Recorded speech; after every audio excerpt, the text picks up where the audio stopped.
బేతాళ కథలు. అతిథి సత్కారము.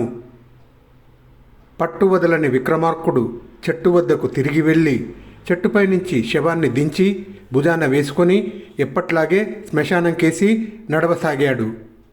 అప్పుడు శవములోని బేతాళుడు, రాజా, నీ పట్టుదల చూడగా చూడగా నాకు దృఢవ్రతుడి కథ గుర్తుకు వస్తున్నది.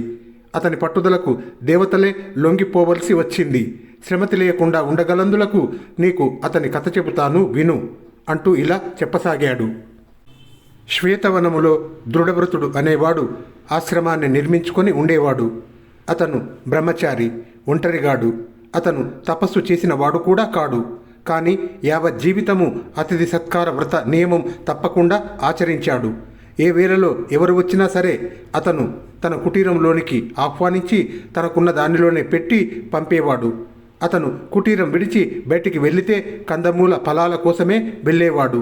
తన అవసరానికి మించి తెచ్చేవాడు. అందుచేత అతిథులకు పెట్టడానికి అతని వద్ద పండో ఫలమో ఉంటూనే ఉండేది. ఇలా ఉండగా ఒకనాడు అర్ధరాత్రి దాటినాక ఎవరో వచ్చి తలుపు తట్టారు. దృఢవ్రతుడు తలుపు తీసి చూసేసరికి ఒక ఆజానుబాహువైన ఋషి, మంచి తేజస్సు గలవాడు కనిపించి, ఆకలిగా ఉన్నది, భోజనం పెట్టగలవా అని అడిగాడు. దయచేయండి, దయచేయండి అన్నాడు దృఢవ్రతుడు ఆ ఋషిని లోపలికి ఆహ్వానిస్తూ. నేను ఒక్కనే కాదు, నా వెంట ఇంకా 7 ఉన్నారు, అందరము ఆకలితోనే ఉన్నాము అన్నాడు ఆ ఋషి. వారిని కూడా లోపలికి రమ్మనండి అన్నాడు దృఢవ్రతుడు. అలా అన్నాడే గాని అతని గుండె పిచపిచలాడుతున్నది. అతని కుటీరంలో 2 దుంపలు 2-3 ఫలాలు మించి ఎక్కువ లేవు. వాటితో 8 మంది ఆకలి తీరటం అసంభవం. తాను బయటికి వెళ్ళి ఆహారం తేవటానికైనా వేలగాని వేల అరణ్యంలో క్రూర మృగాలు సంచరిస్తూ ఉంటాయి. అయినా అతను దైవం మీదనే భారం వేసి 8 మంది అతిథులను తన కుటీరంలోనికి ఆహ్వానించి, తమరందరూ కొంచెం సేపు కూర్చోండి, నేను త్వరలోనే తమకు ఆహారాన్ని సిద్ధం చేసి తీసుకువస్తాను అని అగ్నిహోత్రం ఉన్న గదిలోకి వెళ్ళాడు. అతి ఆశ్చర్యకరంగా ఆ గదిలో ఒక మూల కందమూలాల పోగు, ఫలాల గుట్ట కనిపించింది. అవి ఎలా వచ్చాయన్న విషయం పట్టించుకోకుండా దృఢవ్రతుడు తన అతిథులకు ఆ ఫలాలు ఇచ్చి, వారు వాటిని తినేలోపుగా కందమూల ఫలాలను చక్కగా కాల్చి తెచ్చి వారి ముందు ఉంచాడు.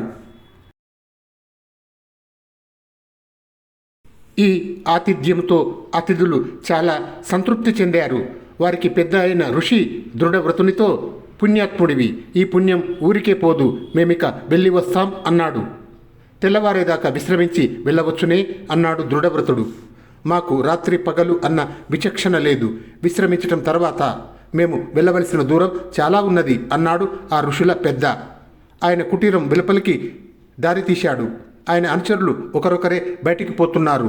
అప్పుడు వారిలో ఆఖరివాడు దృఢవ్రతుణ్ణి సమీపించి రహస్యంగా, పిచ్చివాడా, ఆయనను ఊరికే పోనిస్తున్నావేమిటి?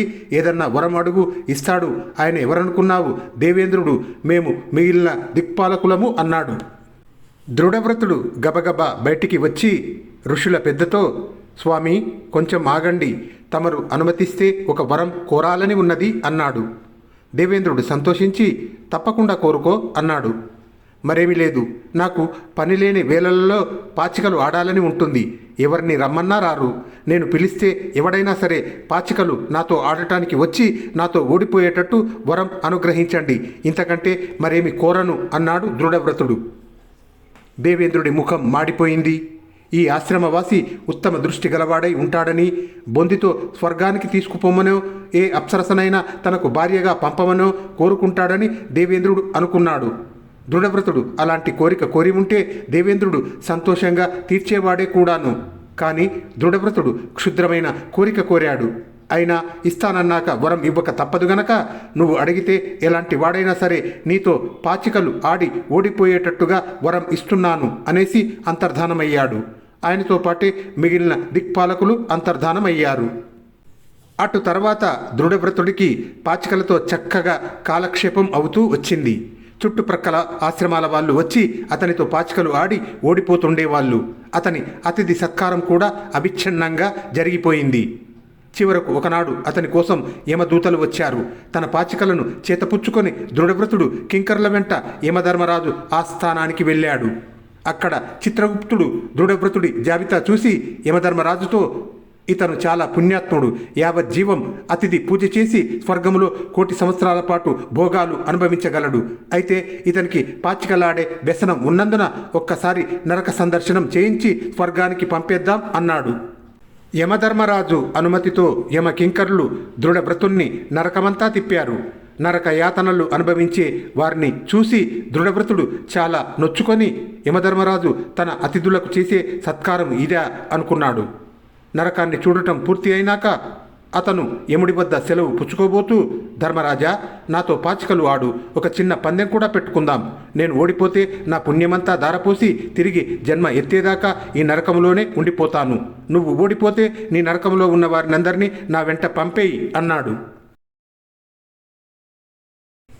చిత్రగుప్తుడు జూదం ఆడవద్దని లబలబలాడుతున్నా వినిపించుకోక దేవేంద్రుడు ఇచ్చిన వర ప్రభావం వల్ల యమధర్మరాజు దృఢవ్రతుడితో పాచికలు ఆడి ఓడిపోయాడు. అందుచేత ఆయన నరకమంతా ఖాళీ చేయించి పాపులను అందరినీ దృఢవ్రతుడి వెంట పంపక తప్పింది కాదు. యమకింకరులు దృఢవ్రతుణ్ణి అతని అనుచరులను స్వర్గ ద్వారం వద్దకు చేర్చి అక్కడి ద్వారపాలకులతో, ఈ దృఢవ్రతుడికి యమధర్మరాజు గారు 1,000,000 సంవత్సరాలు స్వర్గ సుఖాలు నిర్ణయించారు అని చెప్పి వెళ్ళిపోయారు. స్వర్గ ద్వారపాలకులు దృఢవ్రతుణ్ణి లోపలికి రానిచ్చారు. కానీ అతని వెంట ఉన్న వాళ్లను రానివ్వక, మీరంతా ఎవరు అని అడిగారు. వీళ్ళంతా నా వెంట వచ్చిన వాళ్ళు అన్నాడు దృఢవ్రతుడు. వీళ్లకు స్వర్గంలో స్థానము లేదు అన్నారు ద్వారపాలకులు. మీ దేవేంద్రుడు వచ్చి నా ఆతిథ్యం కోరినప్పుడు ఆయన వెంట వచ్చిన వారంతా ఎవరని నేను అడిగానా? ఈ మాట దేవేంద్రుడు గారిని అడిగిరా అన్నాడు దృఢవ్రతుడు. ఈ మాట దేవేంద్రుడి చెవిన పడింది. ఆయన స్వయంగా వచ్చి దృఢవ్రతుడికి స్వాగతం చెబుతూ అతని వెంట వచ్చిన పాపులను అందరినీ స్వర్గంలోనికి రానిచ్చాడు.